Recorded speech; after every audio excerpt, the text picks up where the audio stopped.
Every empire leaves a lasting mark on the world around it, but Rome, arguably the largest, most successful, and longest-lasting empire of them all, is still around in many ways.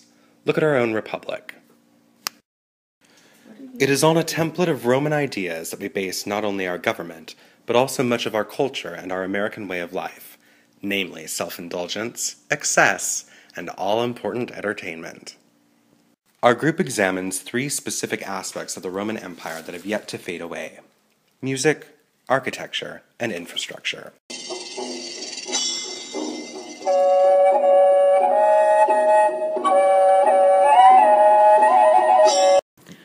The piece that you just heard was an example of what you would hear if you were sitting in an ancient Roman theater or ancient Roman brothel.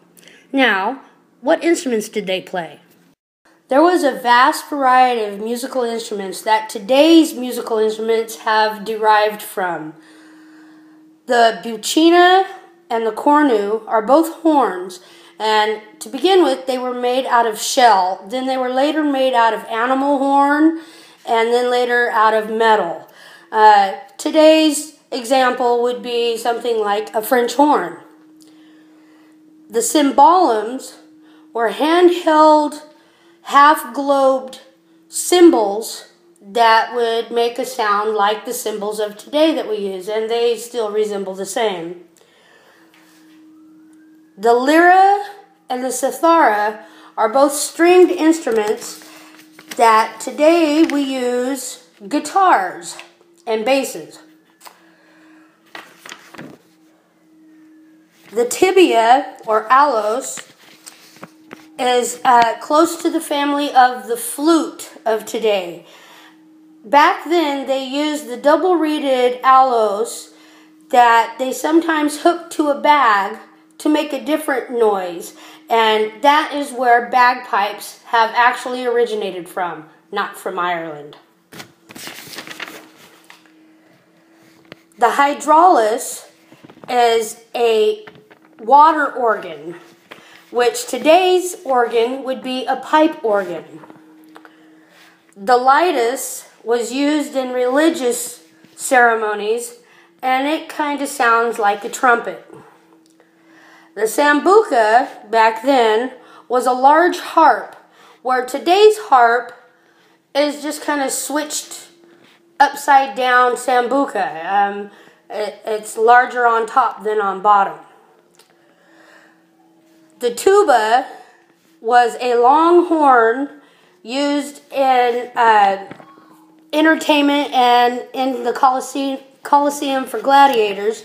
And today's tuba is huge and can be held around the body, and it makes a quite different sound than the ancient Roman tuba. The tympana can be considered either a tambourine or today's snare drum.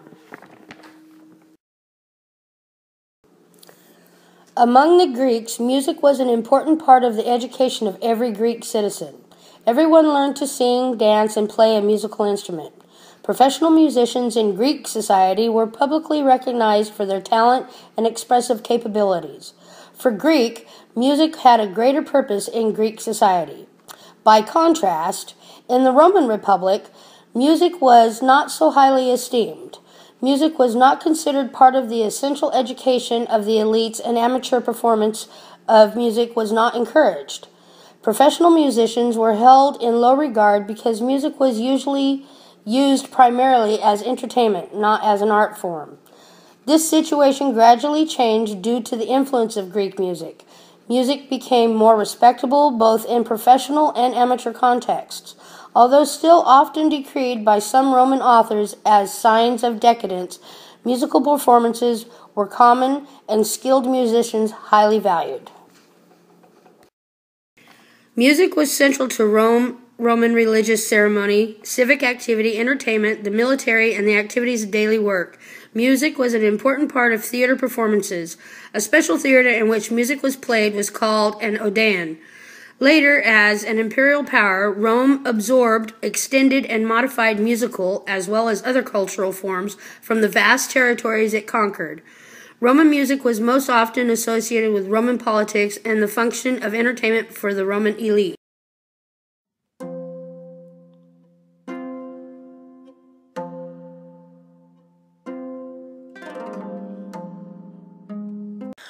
Roman architecture has and will continue to be an influential factor in the world. And the best part is we don't have to travel to Rome to see it because we have it here in Northern California. Romans were responsible for the making of cement, arches, bridges, and columns. A couple of examples that I have in the city of San Francisco are the AT&T Park of the San Francisco Giants, the Palace of Fine Arts, and the one and only Golden Gate Bridge. I am not a Giants fan at all, but I can appreciate the beauty of the stadium. I really like the way that they have a statue of Willie Mays surrounded by tall palm trees honoring him like the hero that he is, just like the Romans did in the Colosseum. The stadium has arches underneath to support it and also on the side for design. The Colosseum was also used for entertaining the people with both physical and theatrical performances. The Palace of Fine Arts is a great example of Roman architecture that we have. It not only serves as an amphitheater, but also a beautiful landscape. The atmosphere is so romantic. It has pathways so that people can walk through it and see the dome's interior that's as beautiful on the outside as it is the inside. The dome is surrounded by several Corinthian columns. On the corner of some of the columns, there are women with their backs turned and they look like they are crying. And after doing some research, I found out that the reason that they are like that is to symbolize the melancholy of life without art. It is truly breathtaking. Moving on, let's talk about the churches. I love the Roman churches. They are so big and extravagant. The Basilica on the slide is St. Peter's, the largest church in the world, and then we have St. Stanislaus, probably the largest Catholic church in Modesto. They are great examples of Roman architecture from the past and the now. I know what you're thinking. St. Peter's has 45 altars, so much detail and intricate paintings by famous painters like Michelangelo. But we are Modesto, and there is no more Michelangelo or Bernini. And in my eyes, St. Stanislaus is as beautiful on the outside as it is in the inside, and it represents a place of love, harmony, and peace.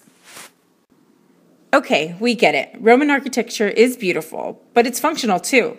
The invention of the bridge helped them conquer the world and allowed for more direct trade routes.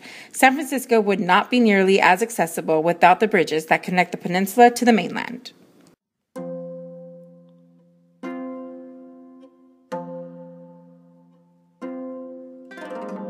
One of the easiest ways to spot the echoes of Rome in our modern world is to take a close look at its infrastructure.